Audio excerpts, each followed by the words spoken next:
All for one and one for all. Ah, shut up and get out from my lawn. Hello. Good to see everyone. Can we turn on the PPT? So my name is Fred Chong. I'm born in Queen Elizabeth Hospital and I grew up in Luyang, Fosang. I went to Sacred Heart and Chongqing. But I think the most important part of my life, right, is in Chongqing, right. I started there was a competition in Chongqing called music songwriting competition. So I entered the competition and then I discovered my passion for music. This was when I was 15 years old, I think. So that kind of changed my life. So from wanting to be an architect, an engineer, I became a musician. But I also finished my study in civil engineering in New Zealand before I went on and learned to become a music composer and music producer. So my good friend is NG Asmin Mudin. Anybody knows? Yeah. Asmin Mudin? Yeah. He's now teaching at Maktab Sabah. We collaborate a lot of songs together. And so that's why. But over the last many years, I have not been able to stay in KK for a long time. Like every time I come back for a short while, then I'm based in KL now. But last year I came back to launch our film Rise in Ikalila. Wait, too early already. Okay. So I came back last year, but this year schedule very busy. And but over the years, right, I remember my first film was I produced this film called Nasi Lemak 2.0 9 years ago. So after that film, right, that's how I met MDEC.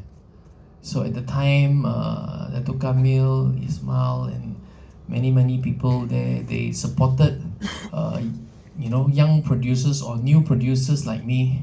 At the time, 9 years ago, MDEC said, hey, we have a new program called Chill. It's continuous learning. So as a film producer, right, what would you like to learn more? I said, when I did my first film, I kind of like just trying my luck. I didn't know what I was doing. So I said I want to learn more about film producing. So MDEC gave me a scholarship, and then I went all the way to New York Film Academy and I studied producing.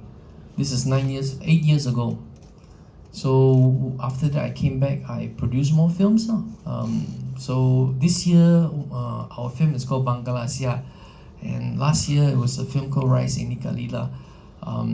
So I was talking about me being a film music producer, but now I'm a film producer also. So as a Sabahan, I always tell people that in Sabah, because we have a lot of time, so we are really into the arts and creative, and we have the freedom to be inspired.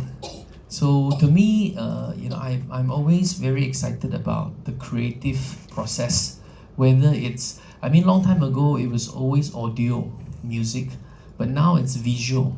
So to me, right, creativity now cannot get away from audio and visual. So that's what I've been doing.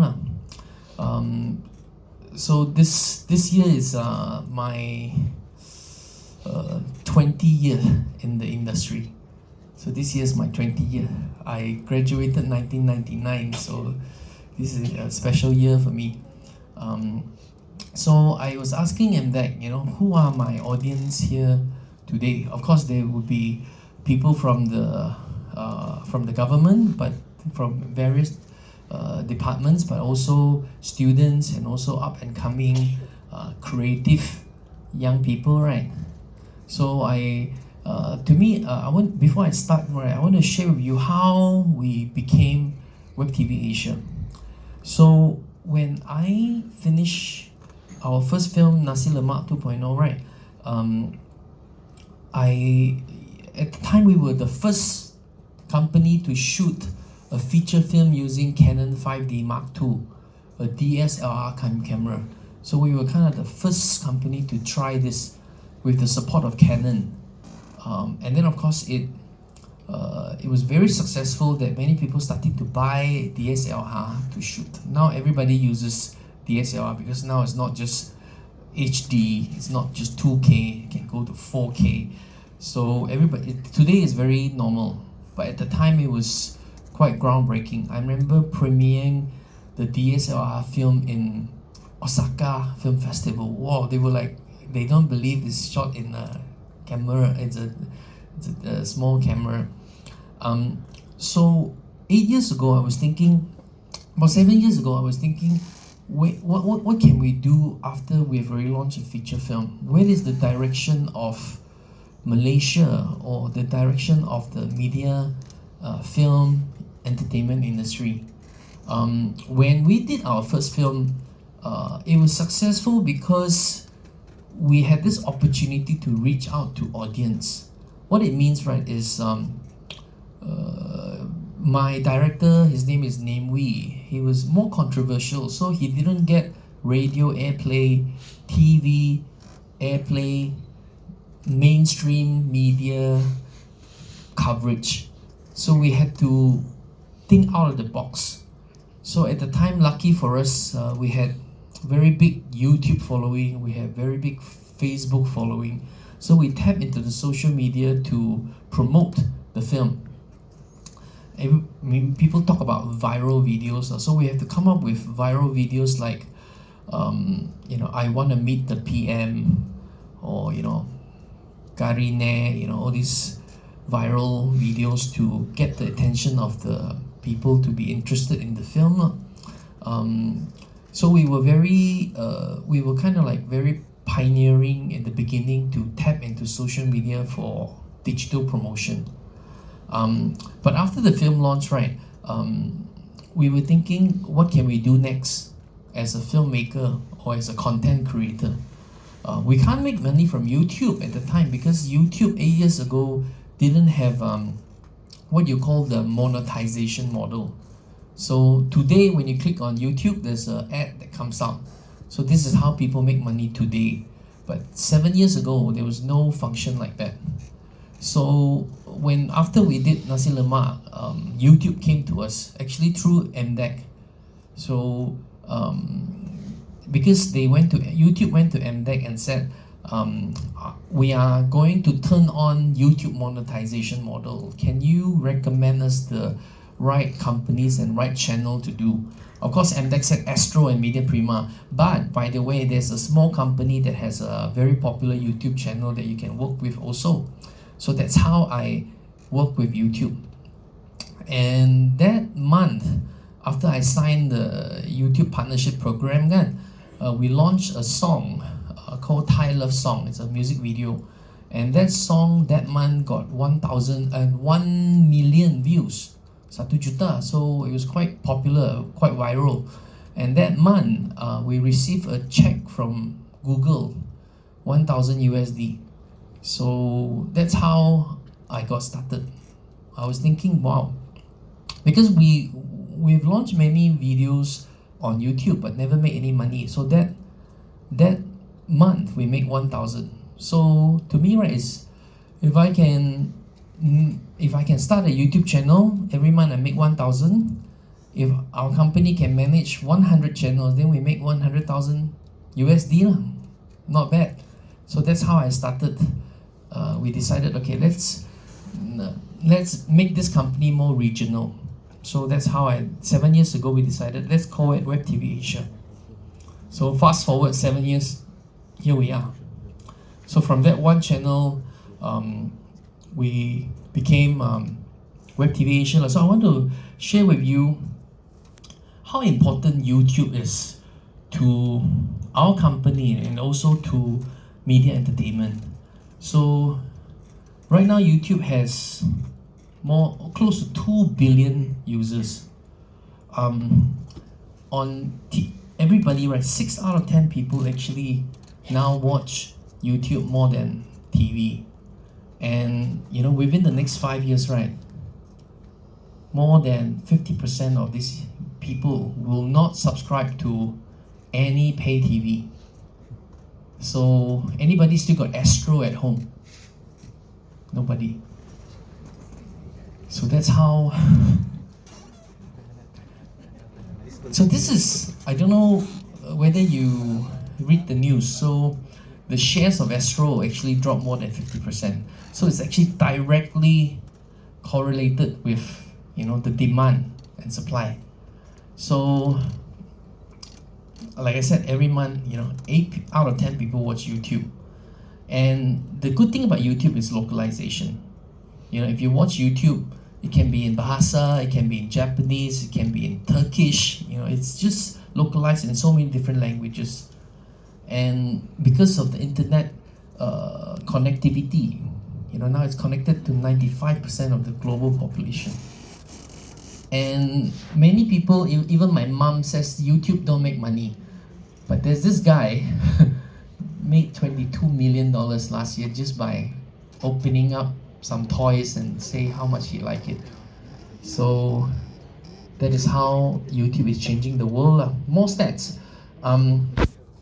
Google is the #1 search engine in the world, and Google owns YouTube. YouTube now is the second largest search engine. So because people usually when they search in Google, they search for text, but now everybody has become so visual. So when they search, they actually search for videos. And every minute, 400 hours of content is being uploaded every minute. So in my lifetime or in your lifetime, you won't be able to finish all the content being uploaded, on YouTube. And so far, right, every day we watch 1 billion hours of content. Way more than what Netflix and Facebook can combine. And the good thing is, 7 years when I started, right, 30% of my traffic comes from mobile 7 years ago. But now 70% of my content comes from people using the phone to watch. So this is the most important changes in this world. And next year when Malaysia has 5G, this will even go up even more. So too many numbers really.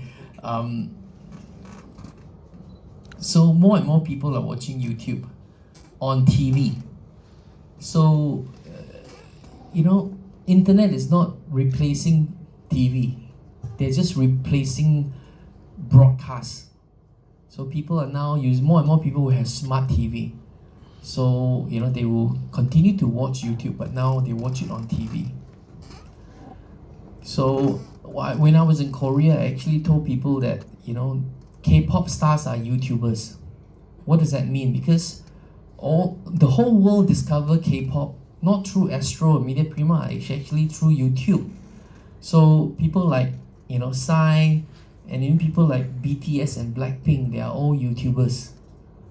So they have to accept that how important YouTube is, spreading culture. And sometimes, if you're more serious, we call it soft power. So that's how countries are using technology and this medium to spread their ideology or what they believe in. So when I started with one channel on YouTube, right, we were just a one channel company. So 7 years ago, YouTube has a business model which they created called MCN. So MCN is a company that works with YouTube that helps YouTube manages multiple channels on the YouTube network. So when I started 7-8 years ago, it's called MCN. And I don't know whether you heard of this company. Anybody heard of Maker Studio? Anybody heard of Awesomeness TV? Full Screen, Machinima. So these are the American companies that became very, very powerful MCNs. Some of them manage about 40,000 channels across their network. So when this happened, people call it disruptive forces, new generation of content creator, the future of digital. So this is about 7 years ago. So what happened? Generation 2, right? All these companies that I show you were bought by AT&T, DreamWorks, Disney, Viacom, and Warner. So they were bought over by them. So mainly because, anybody know what FOMO is? Fear of missing out. Yes, because everybody was saying, wow, this is the future of technology.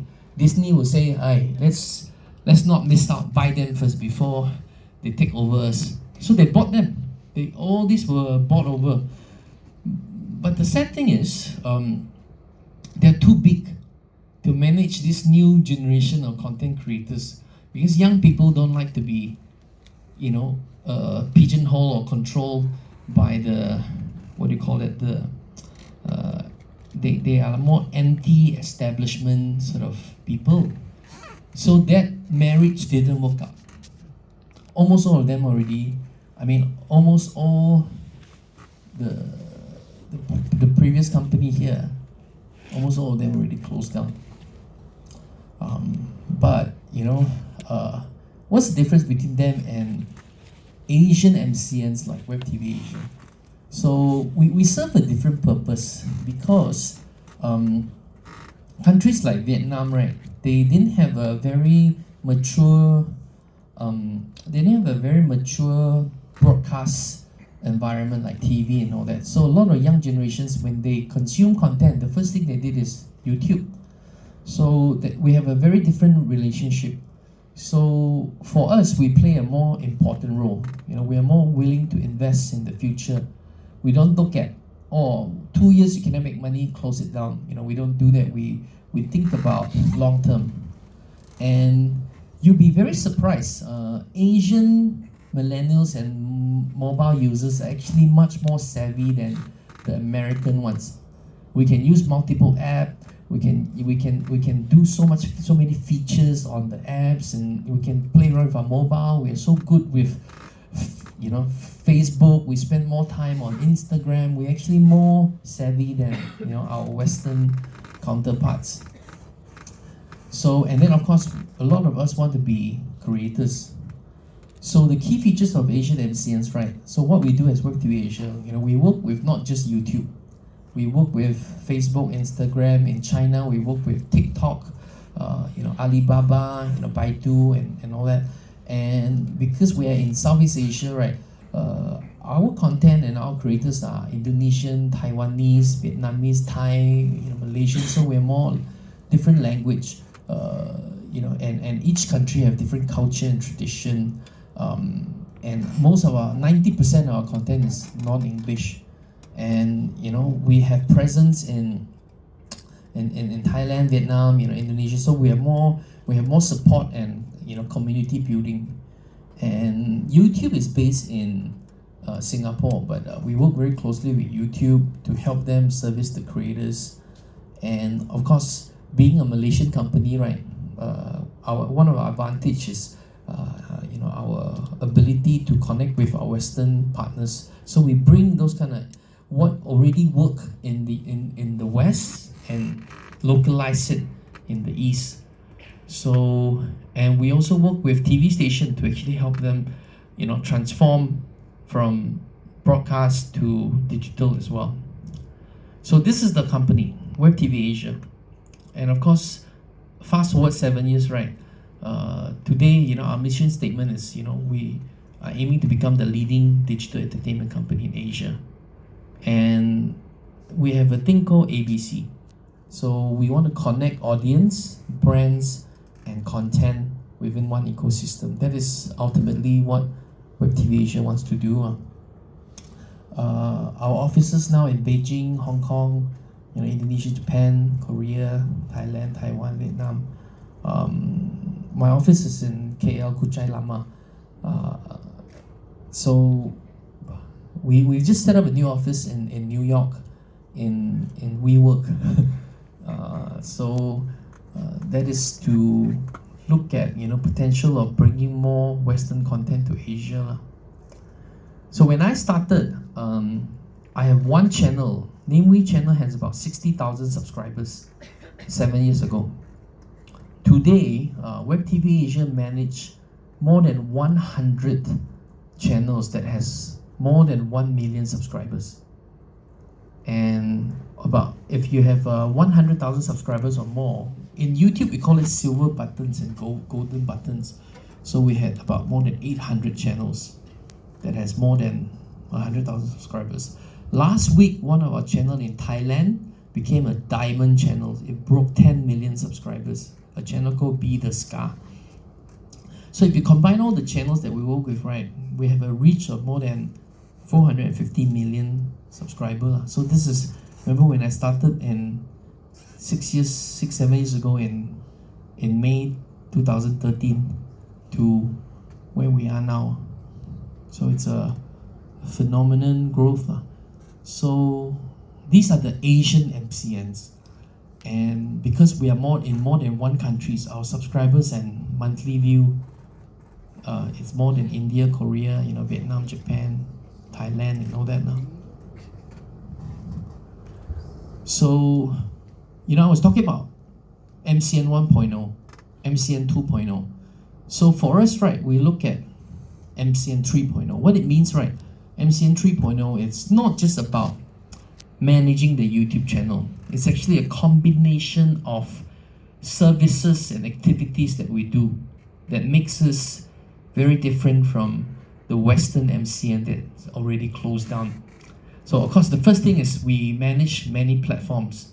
The second thing is we have our own operated technology and platform whereby we work with the creators on big data and help them on recommendation and also helping them for cross promotion and data analytics. Oops.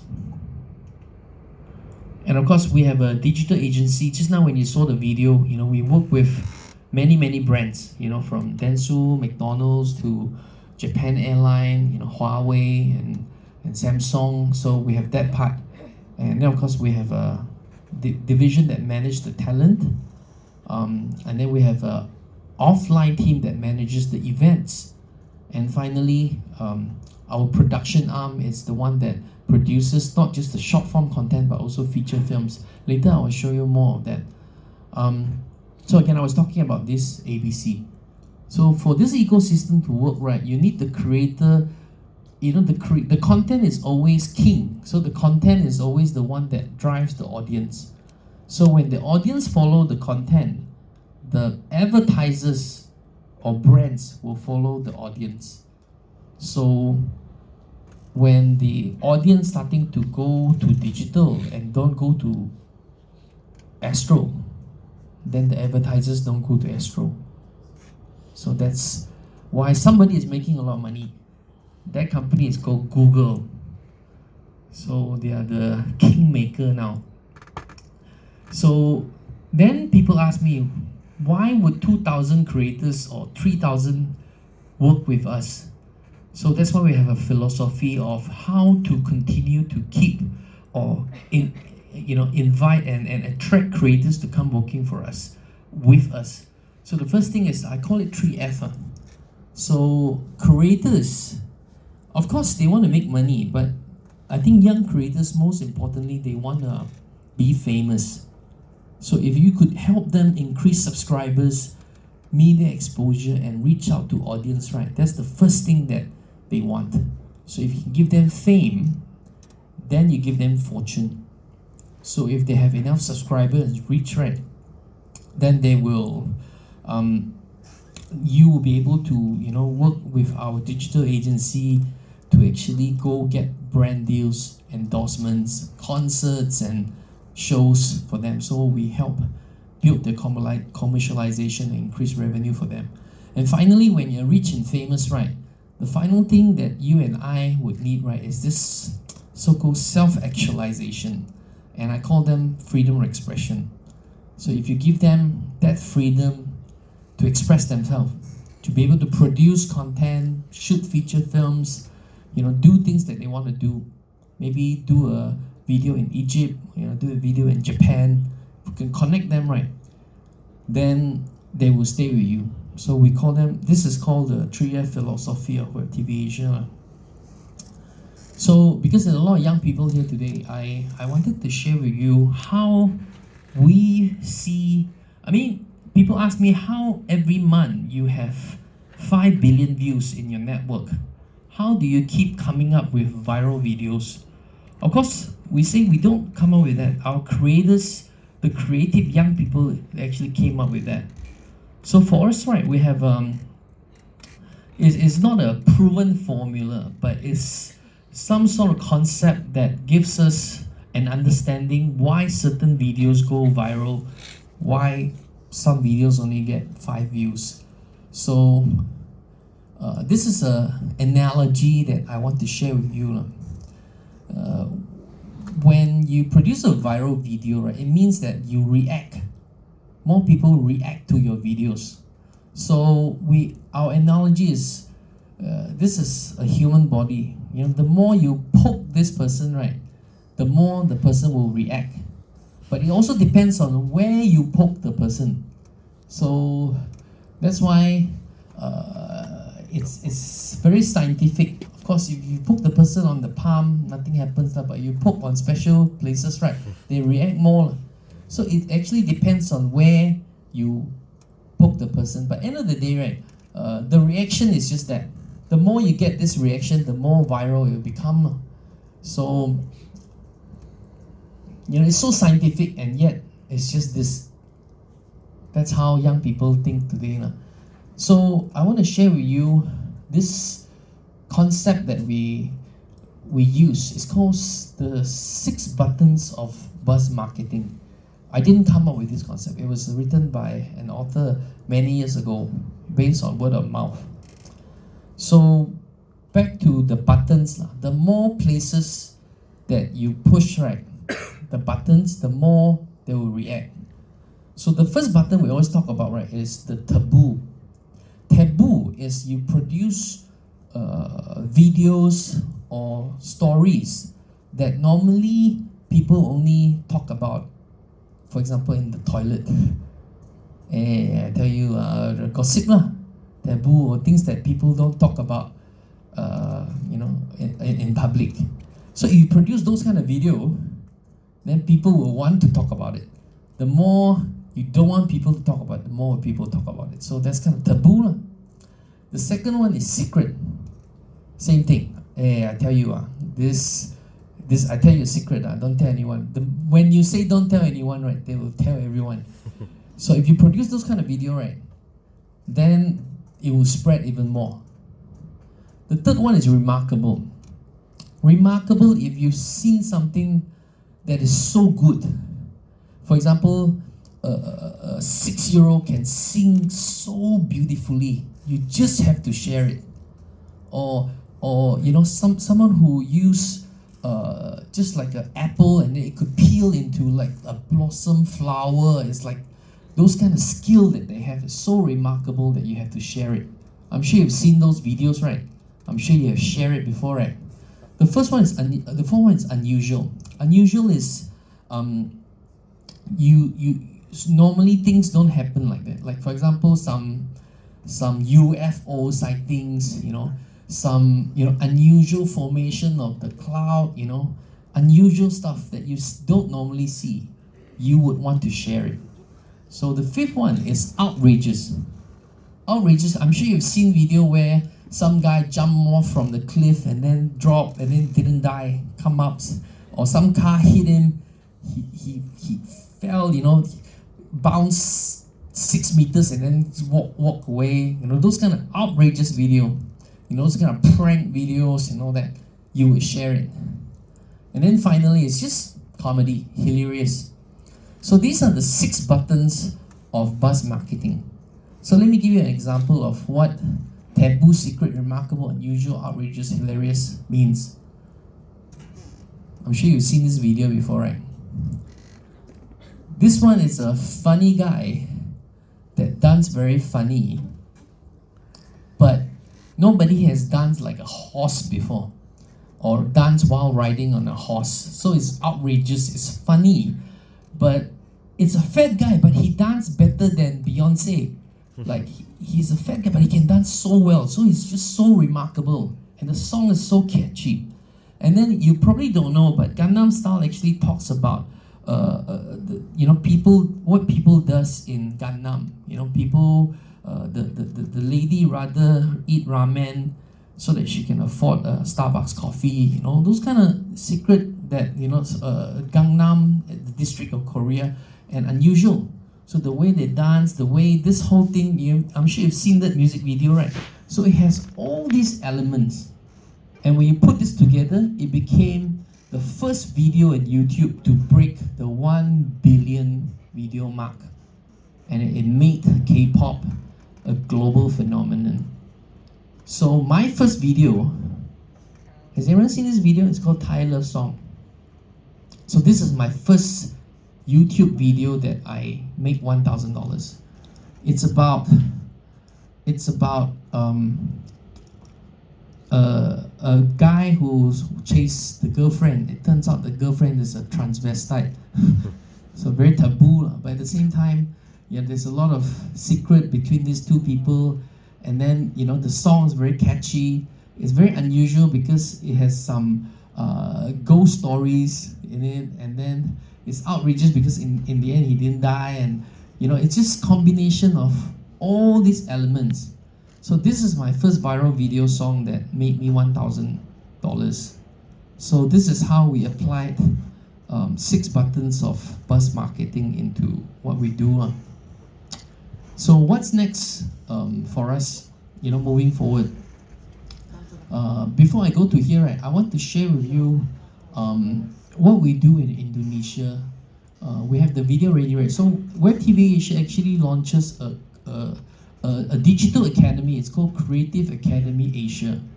So what we do, right, is actually we took all the know-how from our creators in terms of how they make video, how they respond to the audience, what are the steps to creating content, for example, tagging, lighting, production, and community building. We took all that, right, and we put it into a learning schedule. And I always tell people, would you want to learn from your lecturer about social media marketing, or you want to learn from that guy who has 1 million followers? So we launched Creators Academy Asia in Indonesia, and one of my creators is called Rahsia. He has 7 million subscribers, so he is the lecturer, and we did a tour with them in Indonesia just to recruit and reach out to more young people of how to become a YouTuber. So this is a video of the tour that we did.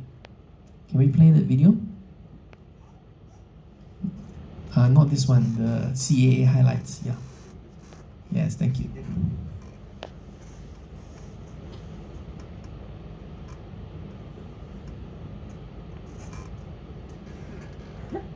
I think you downloaded the file already, so you can just play it from the file, right?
And then the power of social media now is so powerful, right? In Indonesia, President Jokowi, before he go for re-election, he actually goes on one show to reach out to young people. I want to show you this show where we have a a famous YouTuber driving his car like James Corden, but then his guest is actually the president of Indonesia. Can we start from the front? Yeah. So this is one examples of how social media and digital creation is now reaching the mainstream. Yeah, play it. Sound. Tekan banget, gue gak tahu rasanya kayak gimana. Oh my god. Aduh. Wah, Bapak Jokowi di dalam mobil gua, guys. Hai Bud. Halo Pak Jokowi. Ini aku mimpi atau gimana nih, Pak? Dulu emang Bapak kecil cita-citanya jadi apa kalau nggak jadi presiden? Saya ada dua dulu. Yang pertama pengen jadi anggota Paskibraka. Oke. Waktu muda. Oke. Yang kedua pengen jadi pengusaha. Karena orang tua saya Can you put it here? kayu, ya saya pengennya Can di you fast forward dunia it? yang sama, di dunia untuk produk-produk kayu. Tapi sekali lagi Boleh ini fast adalah forward? tanggung jawab besar. Kita sekarang adalah Maybe, jadi presiden yeah. dari sebuah penuh dengan Yeah. harapan. Sini. Rakyat juga sama, dibawa kepada sebuah Sini. harapan besar bahwa negara ini bisa Tanah itu di White House, makanan tuh nggak gratis. Ternyata ya, makanan saya apa sih? Oh, saya juga makan setiap hari, pengennya ya tempe, tahu, Ah. dicoba malam. kalau anak menjadi presiden, dukung nggak Pak? Boleh nggak anak masuk politik? Saya selalu memberikan kebebasan kepada anak untuk ingin menjadi apa. Nggak pernah saya memaksa anak untuk ingin Harus begini, harus begini, ya. mengarah-ngarahkan enggak. Okay, never mind. Okay. Kebebasan. So, Misalnya, saya ini kan ada thank you. perusahaan ekspor untuk produk kayu ya, Ya. untuk parkour. Okay, thank you. So, the power of social media and power of digital now, it's so influential that, it's, when I started 7 years ago, mainstream is mainstream. This is new media. But now, this is mainstream. That's how people like President Donald Trump actually win, the election. So it's so powerful these days that I'm now trying to work closely with, with MDEC, with Ministry of Communication, with FINAS to see how we can now groom the next generation of young people so that it aligns with Malaysia's digital transformation. I tell people that you don't go from studying filmmaking or studying multimedia to become a film director. You don't go from here to there. So you need to start somewhere. So what I'm planning to do right next is my next 5-year plan is to create this ecosystem of studios, innovation, talent, and all this to groom the next generation of digital creators in Malaysia. So I'm now planning to, we haven't announced this yet, but we're working very closely with MDEC, with FINAS, with Minister of Communication, and trying to, take this know-how to groom the next generation of Malaysian creators. What it means, right, is, we have, at any one time, more than 1 million young people is actually studying tertiary education. 600,000 in private institution, and 500,000 enroll in public universities. So these young people, of course, they will come out. What we want to do is we want to take this Creator Academy know-how and the WebTv Asia, and we're planning to groom, in the next 5 years, more than 1,500 digital creators that would actually be trained and have equipped with the know-how to actually do digital content creation.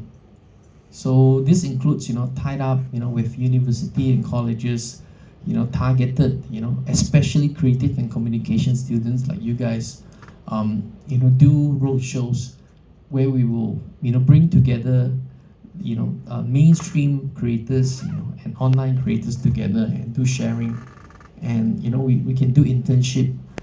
So this is what I'm planning now. So the target, what is the KPI for this? Basically, right, over the next 5 years, we're hoping to groom 10 gold and 100 silver channels.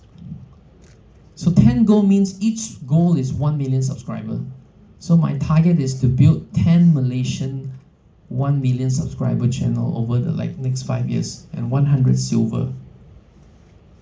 And I believe we can do it because we already got 100 goals now on WebTv Asia. So we want to build 10 for Malaysia.